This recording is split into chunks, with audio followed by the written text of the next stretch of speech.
This is Chris from Boatshed Cyprus, and today we're looking at a Gemini Waverider 4.7 rib. This is the real McCoy made in South Africa with the Hyperlon tubes, not PVC.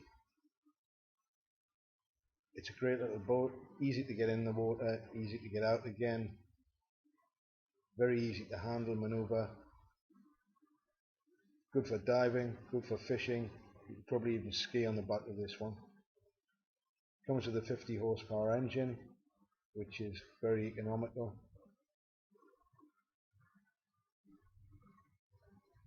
Plenty of space on it for a small boat, even a good little family boat.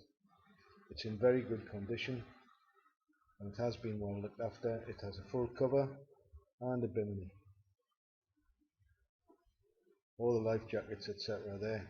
It has a full license and it has a road registered trailer for Cyprus, which is quite rare. Get full details on our website at www.boatshedcyprus.com.